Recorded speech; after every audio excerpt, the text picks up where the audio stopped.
Hi friends, எனக்கு மைதாவும் சுகரும் இல்லாமல் குக்கீஸ் பண்ணித்தர முடியுமான்னு கேட்டாங்க. ஓகே, வீட் பேஸ்டில் பண்ணலாம் அப்படின்ட்டு கோதுமை மாவும் டேட்ஸ் கொஞ்சம் பேஸ்ட்டாக்கி எடுத்துக்கிட்டு அதில் கொஞ்சம் ஆல்மண்ட் பவுடரும் போட்டுட்டு பட்டர் வந்து ரூம் டெம்பரேச்சரில் வச்சுட்டு அதையும் கலந்துட்டு இந்த கோதுமை மாவு கொஞ்சம் கொஞ்சமாக போட்டு நல்லா விஸ்க்லேயே கலந்துக்கிட்டேன். பீட்டரில் யூஸ் பண்ணலை. அதுக்கப்புறம் இந்த மாதிரி சப்பாத்தி மாவு அளவுக்கு பக்குவம் வந்தோடனே அதை நல்லா ஒரு 5 மினிட்ஸ் மட்டும் வச்சுட்டு அதுக்கப்புறம் நான் வந்து கையிலேயே வந்து ஸ்கொயர் ஷேப்பில் மேக் பண்ணிட்டு ஒரு ஃபோர்க்கில் ஒரு டிசைன் கொடுத்துட்டு ஒரு 20 மினிட்ஸ் 18 to 20 மினிட்ஸில் பேக் பண்ணி எடுத்தேன். எனக்கு வந்து 440 கிராம் வந்துச்சு டோட்டலாக. கஸ்டமருக்கு வந்து 350 கிராம் கொடுத்துட்டு பேலன்ஸ் வந்து நாங்கள் எடுத்து வச்சுக்கிட்டோம். டேட்ஸ் வந்து நான் வந்து ஒரு 60 கிராம் அளவு போட்டேன். ஒரு 100 கிராம் வரையும் போட்டால் கொஞ்சம் சுகர் கொஞ்சம் அது நல்லா தெரியும். நான் கொஞ்சம் இன்னும் கம்மியாக தான் போட்டேன்.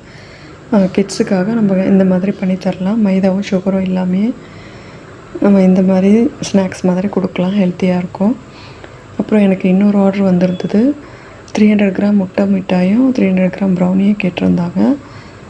அதையும் நான் மேக் பண்ணிவிட்டு முட்டை மிட்டாயில் கொஞ்சம் நட்ஸ் போட்டால் இன்னும் டேஸ்டியாக இருக்கும். அப்புறம் ப்ரௌனியில் கொஞ்சம் டார்க் சாக்லேட் மேலே போட்டு செஞ்சு கொடுத்துருந்தேன். முட்டை மிட்டாய் வந்து நம்மக்கிட்ட 1/4 கிலோ 200 ருபீஸ், ப்ரௌனி வந்து 225. உங்களுக்கும் ஏதாவது வேணும்னா காண்டாக்ட் பண்ணுங்கள். வாட்ஸ்அப் நம்பர் கொடுத்துருக்கேன் ஸ்க்ரீனில். ஓகே ஃப்ரெண்ட்ஸ், பாய்.